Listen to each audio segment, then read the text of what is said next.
have the honor of doing the background work for this session, which is for-profit actors, global governance and accountability in health, which we understand one day or the other in our lifetime will determine our health. So the topic is for-profit actors, global governance and accountability in health, and I have the honor and the privilege to invite Professor Rama V. Baru, my teacher, to moderate this session. Good afternoon, and thank you very much to the organizers of COPASH and to a theme that is very dear to my research and my teaching in JNU. It gives me great privilege to invite all the speakers in this session.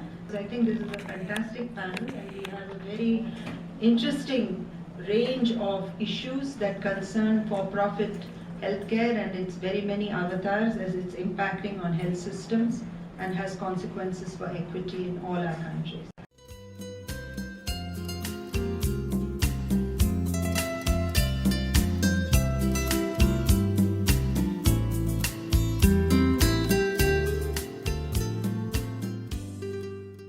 Many of you are familiar with the WHO Commission on the Social Determinants of Health, which was chaired by Dr. Michael Marmot. A few years after that, the Lancet journal set up another commission with the University of Oslo and at that time the University of Harvard as well, called the Commission on Global Governance for Health. I was privileged to be part of that group of eminent thinkers and researchers and people who are part of the world of politics, technocrats, etc. And after about 2 years of deliberations, we decided that our report would go one step forward from the Michael Marmot report, and instead of social determinants, we would go deeper into the root causes of health inequity. And so we called our report The Political Determinants of Health. So this was the Lancet report that came out in February 2014. And I just want to flag a few of the issues that this report worked on and how we found the global landscape.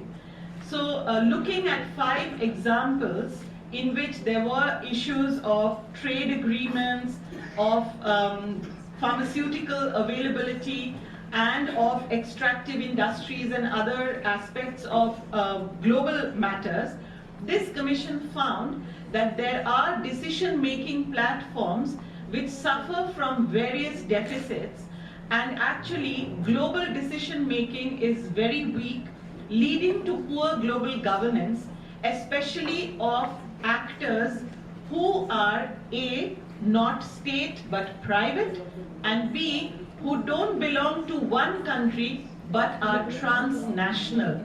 And this is where we found it was really difficult to talk about governance.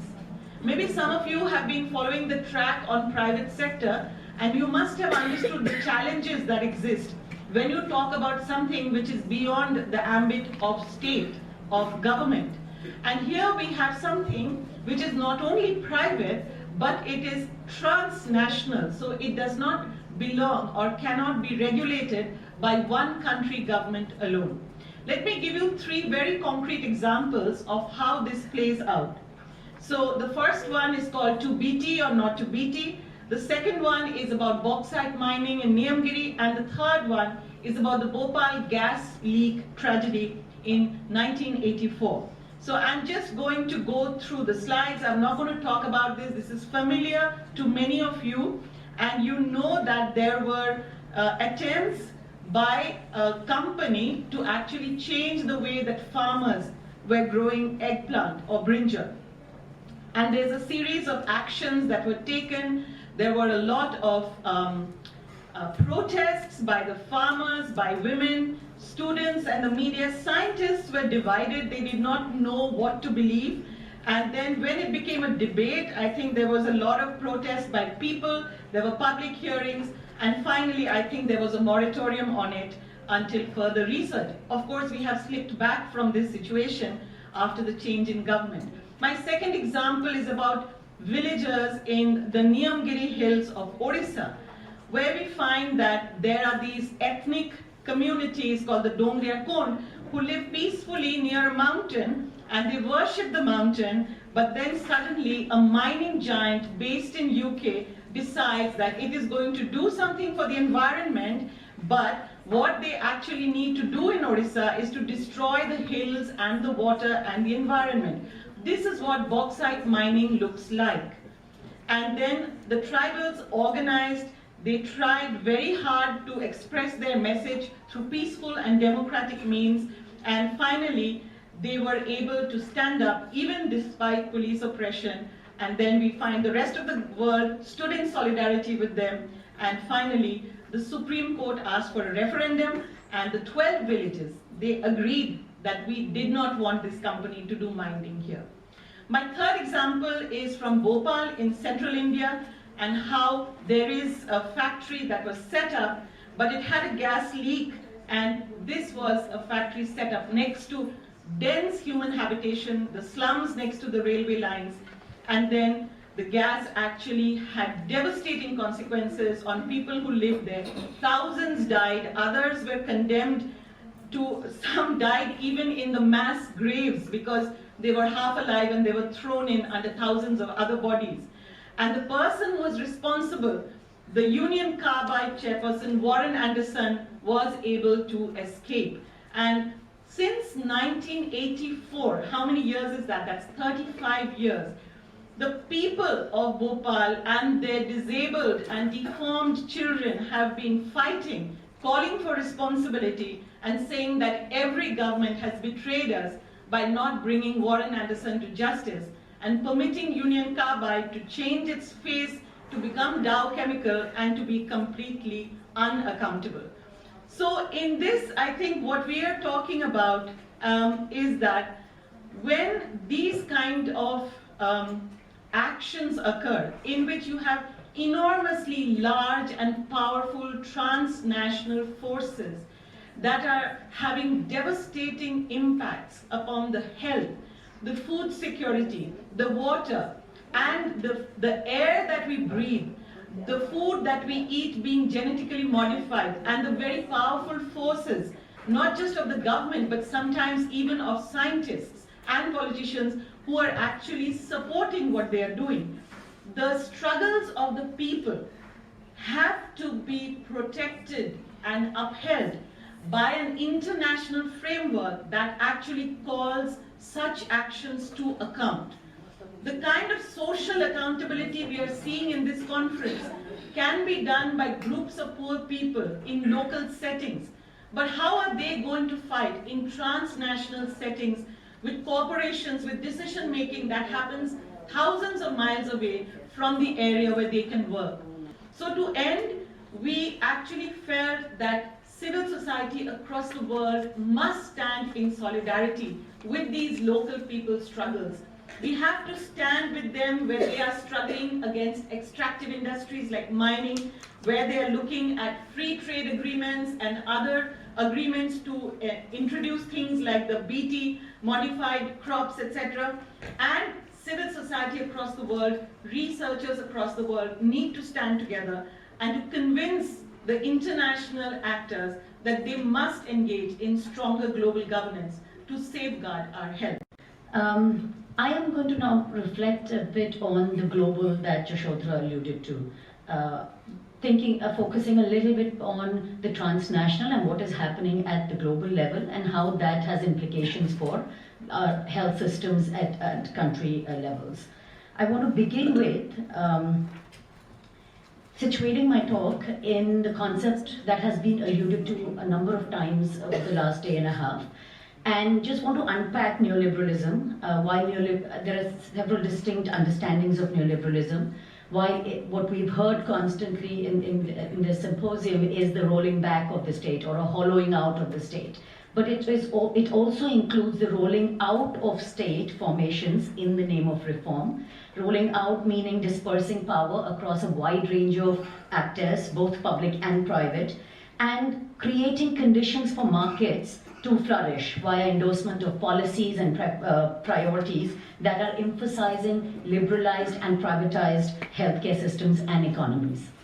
The other aspect of neoliberalism is the power and the ideological hegemony, as neoliberalism as an ideological hegemonic project, which is or a framework of thought that completely colonizes any other alternative visions of the world. Right? So there are narratives given to us, for example, sustainable development goals and how do we approach sustainable development goals, or the power of the structural adjustment programs necessary for regulating and stabilizing economies.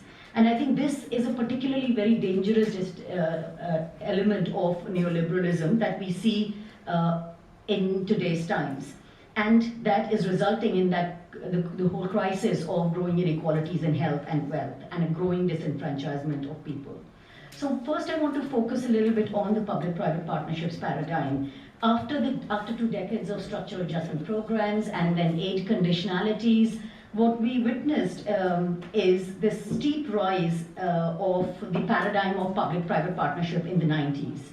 And this paradigm, very much grounded in new public management or managerialism, was essentially about applying private sector, business sector thinking and practices in public sector agencies.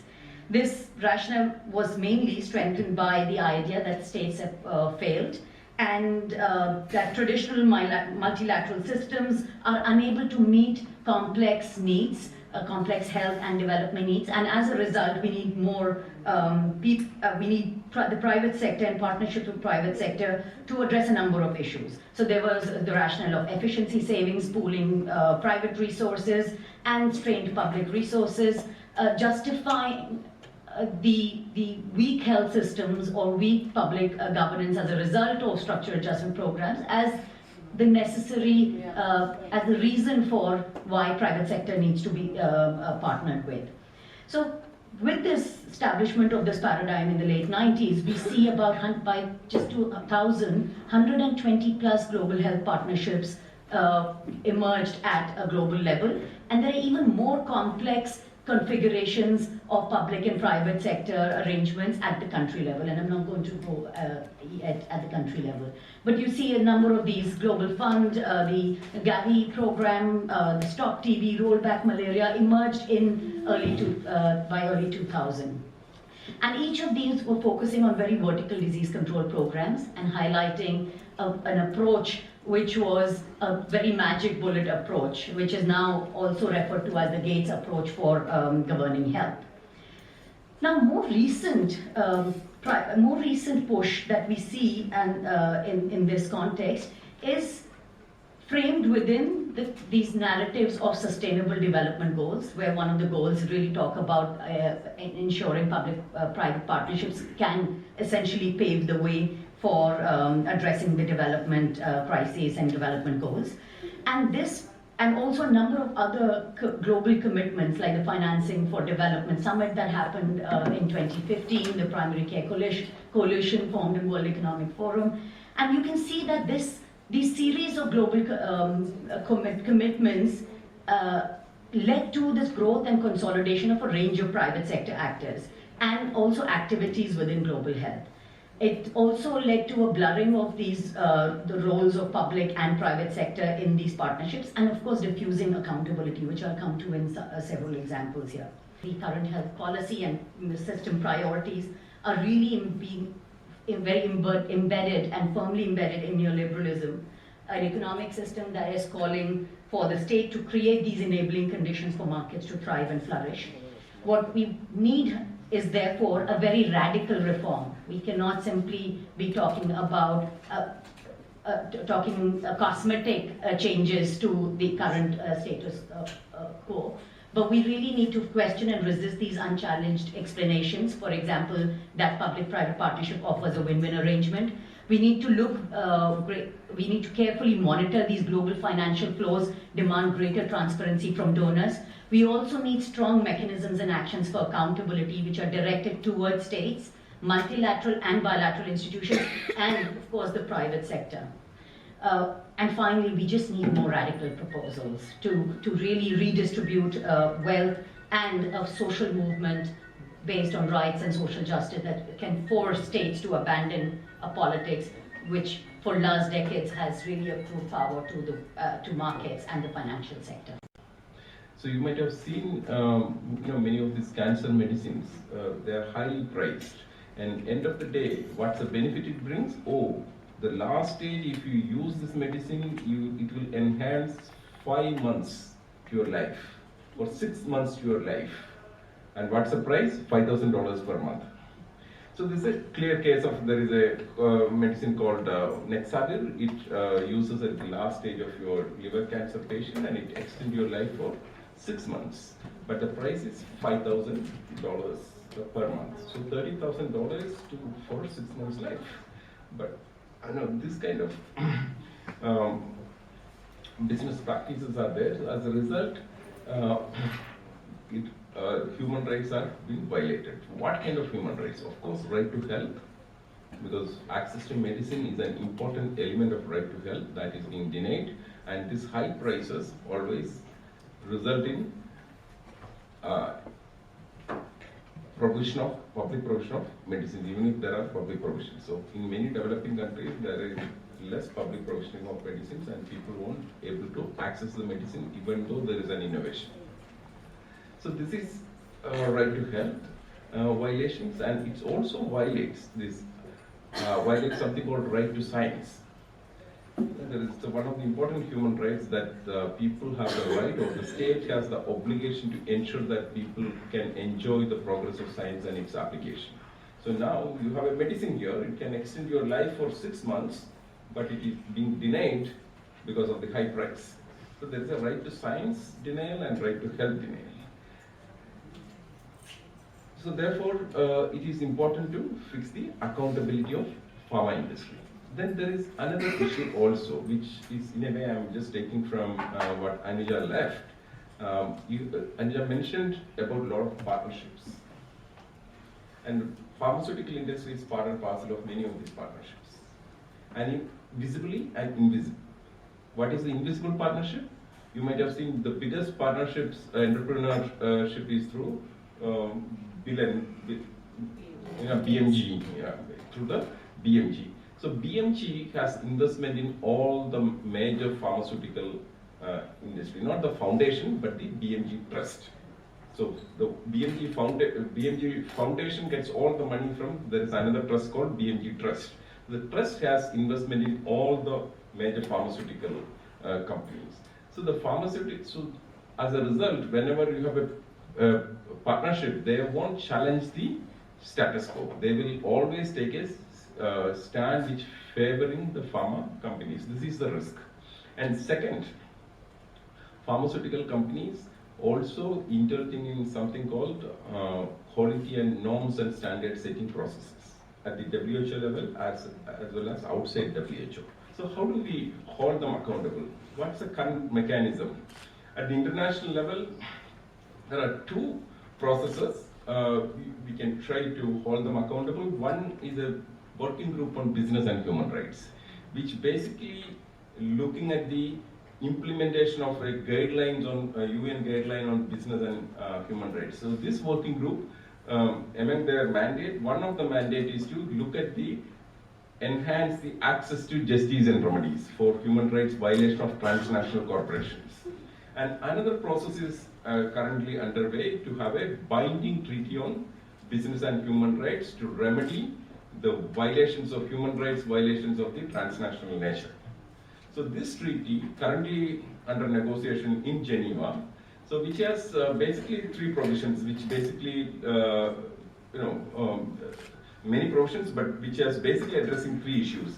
If a human rights violation happens and through a business enterprise, and it is of cross-border in nature, and you need a remedy those kind of violations, then you can have it creates an international obligation on the part of the state to provide legal assistance and cooperate each other to enforce that remedy against the business corporation. So many times, the financial and political power of transnational corporations are bigger than many countries. So therefore, this treaty is supposed to provide a solution to this issue.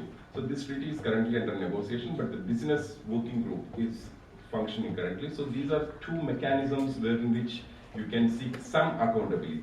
Let me stop it here, and also write to health rapporteur, etc. You can always approach them to create a documentation, not beyond that, but it is still good. It will create some pressure. I'm going to focus mostly on the biotechnologies and reproductive technologies. It's a large gamut. And I think when we are looking at medical, reproductive and biotechnologies, we should look at, when analyzing healthcare or bio or repro technologies, with regard to the theme of the symposium in a country like India, and that is what is going to be the focus for me today. Is it only public sector? Are we going to talk about our corporate or private sector, or hospitals, which includes hospitals, pharmaceutical industries, INGOs, scientific institutes, philanthropy foundations?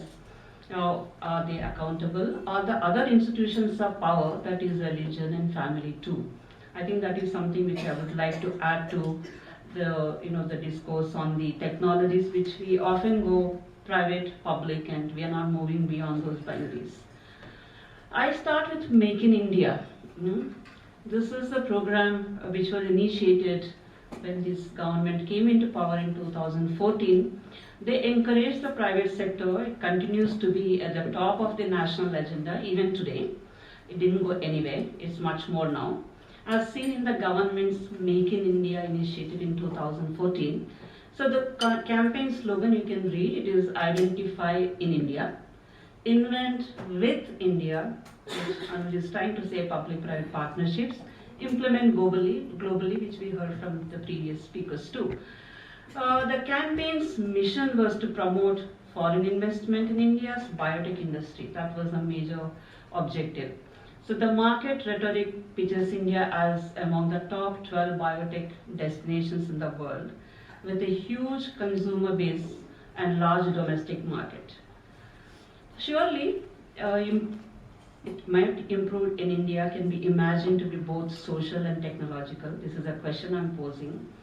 And the kind of studies which we have in India right now, the ill health of the Indian population point to the need for important social and political interventions. It's not just technological intervention alone.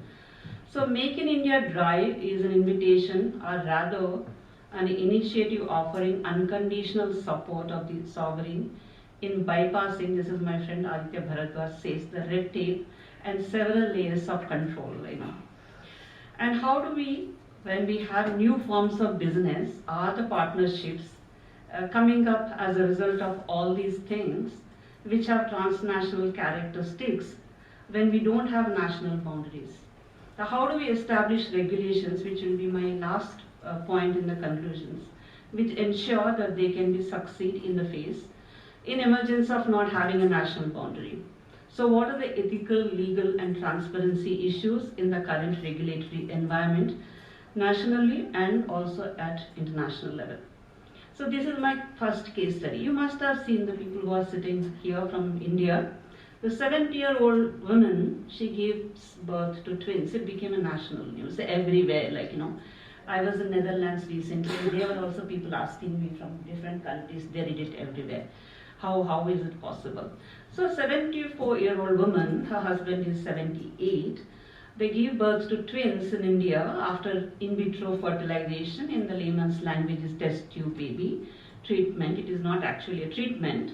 It assists at a private clinic.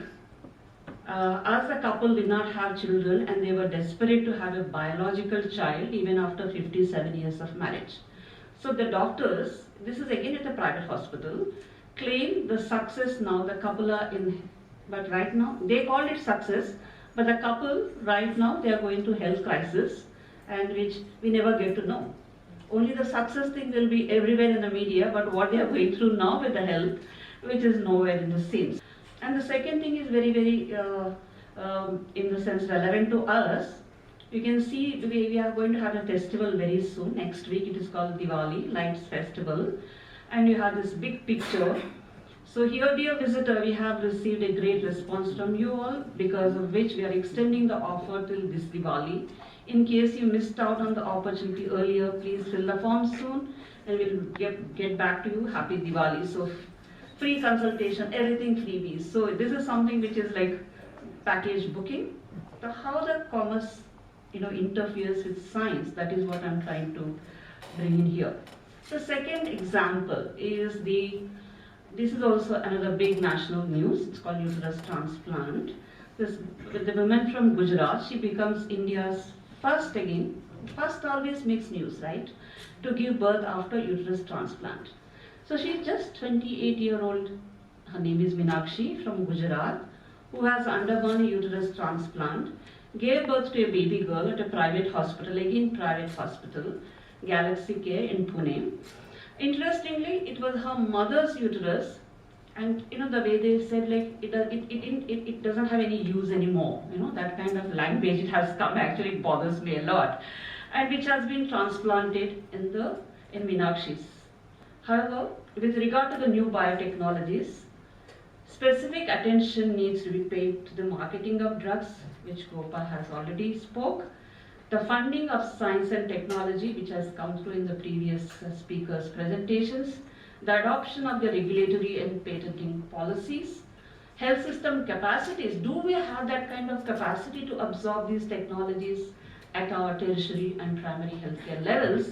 And the role of international regulatory bodies like WTO, and the role of social movements that critically examine these technologies. I'm bringing even that to my presentation. I think the question of private sector is quite a big question. When they were doing an assessment of the interest of the private sector in health, and the only study I have seen in Uganda at least, was during the implementation of the global financing facility, and the state wanted to find out how big the private sector is. One of the shocking statements in the study they did indicated that the private sector over the last 7 or so years has increased by 500% in the country.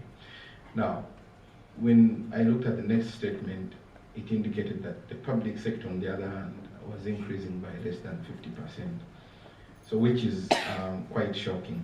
The second point for me is in our definition of the private sector. My work has indicated that we always have a very narrow definition of private sector, and we get swayed by private for profit. But historically, I think the definition of private sector in Uganda, as I'll be indicating, has actually been classified into 3. Private for profit, private non-for-profit, and now the donor world, which is giving loans. Sometimes they call them grants, but with the new financing initiatives like the Global Financing Facility, we have a new blend of financing, which is loan, grant. Now, when you define for me private sector to exclude these other categories, there's a huge problem in that, because the private not-for-profit is very popularist. They will tell you they are giving services for free, but this week my institution, working with media agencies and other stakeholders, has rescued 4 women and 4 babies from a religious institution by the names of St. Francis because they could not pay the bills. Now, the distinction between their practice and what a purely private facility would be doing is almost non-existent, and you don't see it. The same religious groups, when you go and the ministry is making a policy, if they raise up an opposition on a progressive policy, on, for instance, sexual reproductive health rights, the policy is not going to be passed. And in my country, we've had sexual reproductive health rights policies not passed simply because the religious groups and cultural groups sometimes have opposed the principle in the policy, even when the principle in the policy is a very progressive one. So I think as practitioners of accountability, we need to understand the definition of private sector beyond the one that obsesses us, private for profit. That was my second point. We cannot therefore wake up and say, public-private partnerships are shocking us because they are new. I think what has happened is that it is the intensity and the nature that has metamorphosed more. It is very clear today that in any policy that is being passed, we have a clear categorization of private for-profit, private non-for-profit, and the role of the donors. If you talk about financing, the public sector finances 15% of the health budget, 30% comes from either support of private, non-for-profit and donors, and the people finance the 50%. So again, it shows you that in terms of structure and the role of the private sector, it's there. So as a practitioner of accountability, I can no longer make a statement that a private sector, we don't need it. I think there's a huge problem in that statement. The question would be, how do we entertain the private sector? And the question is it us entertaining the private sector or the private sector is entertaining us as people working in the health system? And these are things that we need to think about much more broadly when we are discussing questions of PPPs. I emphasized yesterday in the plenary that I have worked in the health sector. I have not seen a section in my life which has an operational framework, that has a policy, that has a strategy, that has a law, but also has regulations. The public-private sector in Uganda has those 4 elements, and these have been developed in between 2010 to date. A classic legislation on violence against women in the Ugandan parliament can spend 15 years being debated. The public-private partnership law, if you look at when it was drafted and when it was passed, it barely spent 2 years. And I think for me, these are classic things that we do not document and sometimes sarcastically look at them and leave. But these frameworks are not regulating the PPPs. And I use the word. These frameworks are regularizing the PPPs. They are focused on how do we regularize this relationship between private and public, but not regulating. I'll give you classic examples of areas where regulation should actually happen. Let's look at service delivery. We have professional bodies that have laws. The Nurses and Midwives Council, the Medical Practitioners Council, the Pharmacy and Drugs Act, and the Allied Professionals Act. Now, the Medical and Dental Practitioners Law was made in 1996. The Nurses and Midwives Law was made in 1996. The Pharmacy and Drug Act is a 1970 act. It has never been revised. There's not even a discussion of revising it. The Allied Health Professionals Act is 1996.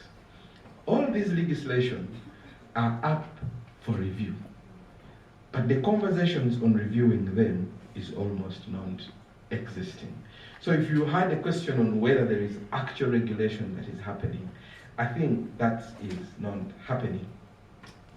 We need to redefine what PPPs are for the health sector, because PPPs are becoming a big thing.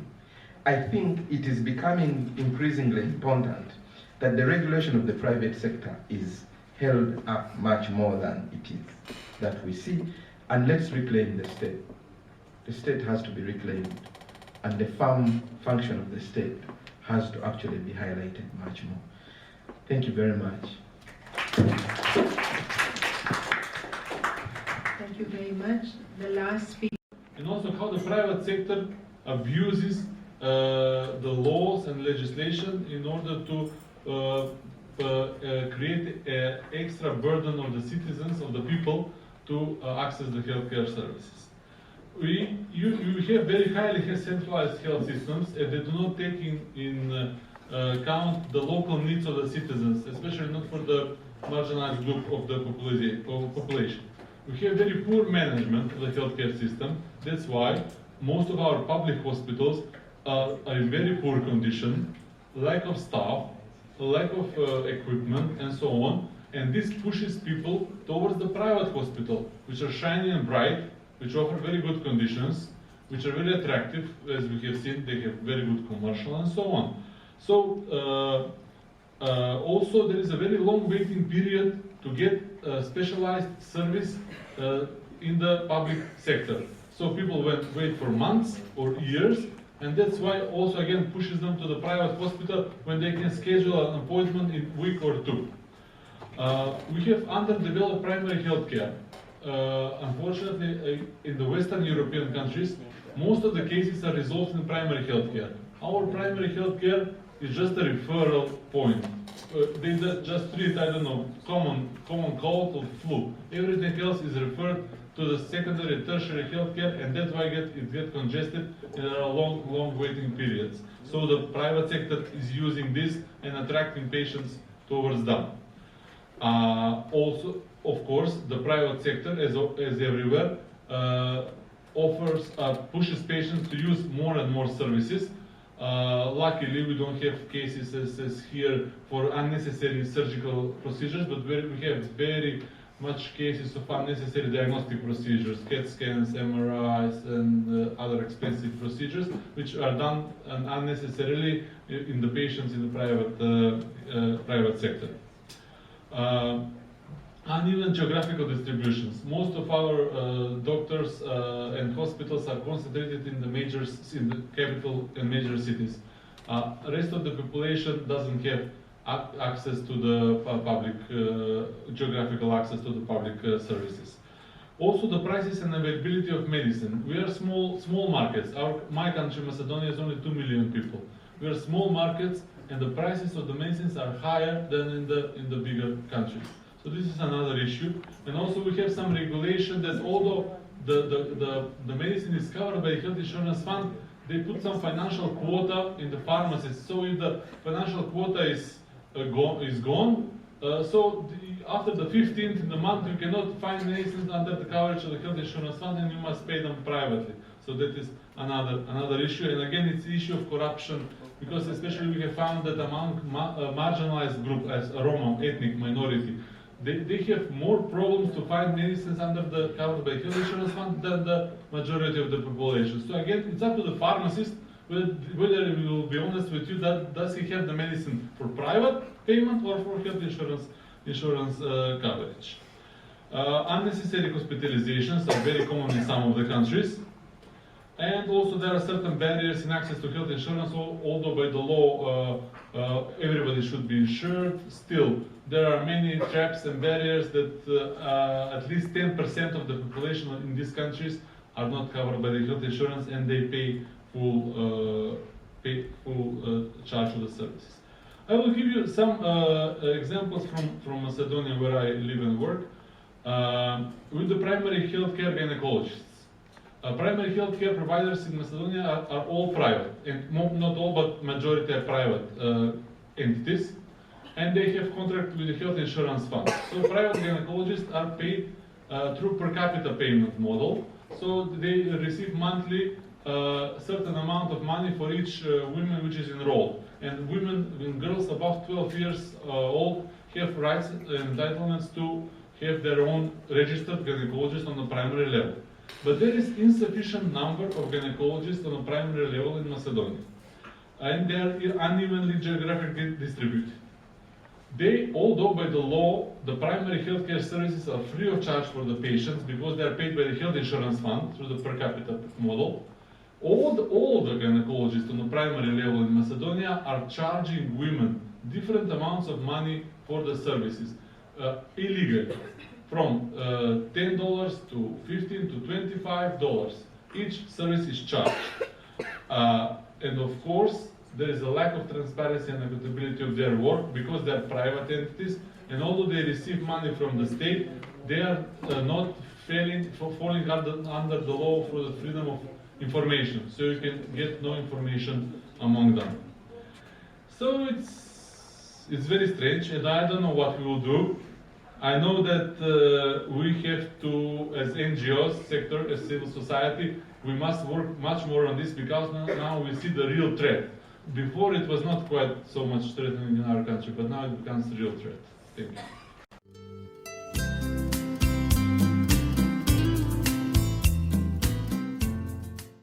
I would like to respond to what she said about that yes, we have the private health sector today. I mean, it's a given, and it's so dominant today that we have to live with it. But I think, do we allow that to continue? And that's the question I would like to raise, because healthcare especially is something which should be a public good. And so how do we rein in the private sector and socialize it for public benefit? I think that is a challenge that we need to also address. In Jharkhand. And a few years ago, we had the Clinical Establishment Act foisted upon us, for which a lot of small health centres had to close down because we could not fulfill the provisions of the Act, and it was held over us. You know, we were demanded, I think 20 to 30,000 rupees was the going rate to get registered at the time. And now we've come to Ayushman Bharat. And now the going talk in our state is, well, why don't we get registered and empaneled under Ayushman Bharat so we can now save our skins by getting into insurance? And I'm thinking, you know, somewhere, how do we negotiate all this?